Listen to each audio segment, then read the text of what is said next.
I bet with Interbet only. They're a fantastic site. I've never had any issues with them. They are very professional. There's never a problem. You deposit money, 2 seconds later it's in your account. You withdraw, which I do very occasionally, and I believe it's also 2 seconds it's in your account.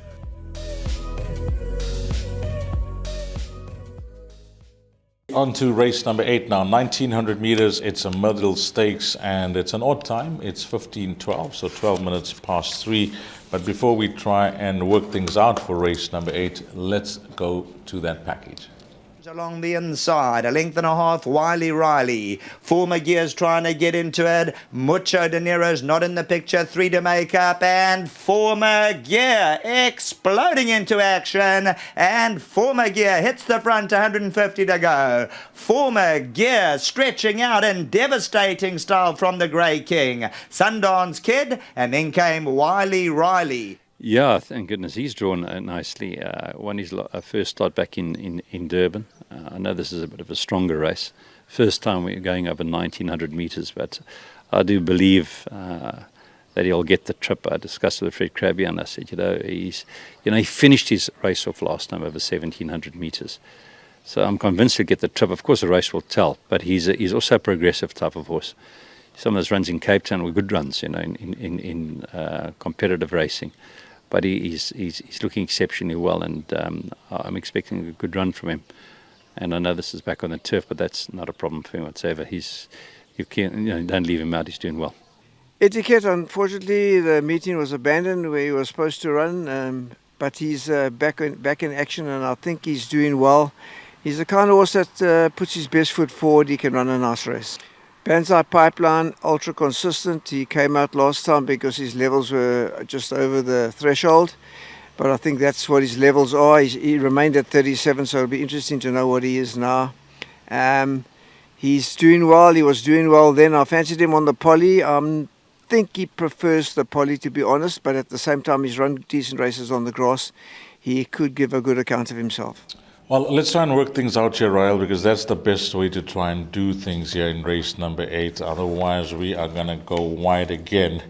We've managed to narrow the last 2 races down, which I think we've got close to spot on, if not safe, with our numbers that we're choosing. So if things are going well and those numbers are all arriving, what are we doing here in race number 8? Because we'll start off with Dean Kannemeyer. Positive comments from his runner. Positive. I was encouraged by what I heard there, Dees. I like his horses. I like this horse's chances a lot. Last time out we went for him and we thought he'd be spot on for his return to KZN, and he won a nice race, and I thought he won slightly better than the margin does suggest, and I think there's more to come from the son of Master of My Fate, draw 1.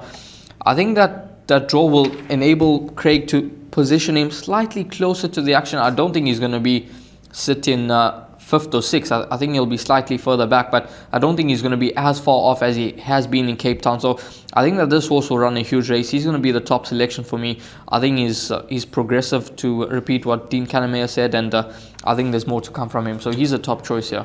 On what you've seen of the Grey King down in Cape Town and that local debut, the run that will stand out is his run in the Politician Stakes. When it comes to the distance, this should be no issue, 1900? I don't think it should be a concern, Dees. My concern is that he's trying the trip for the first time and he's got 61.5 kgs on the back. He's given weight to a lot more experienced horses. He's given 5 kgs to Royal Swan Master, and I know he's run behind Greenwood Envy in receipt of 5.5. So, I mean, Greenwood Envy is obviously a better horse than Royal Swan Master, but last time out I thought he had every opportunity. He was in receipt of 5 kgs from Former Gear, and to me he looked to be well beaten despite the margin of 1.5 lengths. I thought he was comfortably held on that occasion. I think he's got more to do in this race here with that weight, but he's obviously going to be a horse that you give healthy respect to. Is it a or a nay for you in the pick 6? Richard Fourie, can you leave him off the pick 6? You can't. He's got to go in. 3 gets the vote. So, if you like Royal Swan Master, are you giving number 5 Ancient World a chance to try and reverse the form or not? No, Dees, I think number 1 will confirm that form. Okay, we're going to eliminate 5 then. Golden Peace, is this the right horse of the 2 from the Garrett van Zyl stable, factoring the draw and the ability? Dees, I think he's got to go in. I don't think there's going to be a lot to choose between both the horses. Obviously, Flagman was bought for a good amount of money, and he seems to be a horse that has a lot of ability. I know that draw is a concern, but we've seen him turn it on the turf, so I think he has to go in as well. So are we including both from the Van Zyl camp? I think we have to these. Okay, so that's numbers 7 and 15 I'm going to write down. So at the moment, we got 4 runners. How many in the race here, Ryle? 16. So we got 4 more that we can include. I'll say that Ballasacombe is a must. I cannot leave out a 9-time winner. Agreed. Okay, so we're including number 8, Ballasacombe. Shoot the Rapids, coming down after that run in the Derby, that was a good effort considering the draw and the travelling, etc. Would you consider him purely on the fact that, he got pretty close to Golden Peace at his penultimate start? Can he turn the weight? Can he turn the form around? They meet at similar weight terms. I don't know. If I had to make a decision, I'm going to say, on reputation and the fact that they traveled the horse up to Gauteng, you don't just travel horses for fun. Including these. So we got 10. So 1, 3, 7, 8, 10. And then I am going to go all the way down to horse number 16, which is Getting Pressed. That's going to get my vote on everything. I think there's more to come from this individual. And I like the fact that, they're now going over a distance that I personally feel suits the horse much better, even though drawn 16. But as Ryle mentioned, the Grey King's got 61.5 kgs, a stable companion, and so has this horse. So 1, 3, 7, 8, 10, 15, 16. If you work that out, it is 7 runners. If I missed out anything, Ryle, you got budget to include one more. These, I'm happy with those horses. Yeah, well, Ryle is happy with those horses, 1, 3, 7, 8, 10, 15, and 16.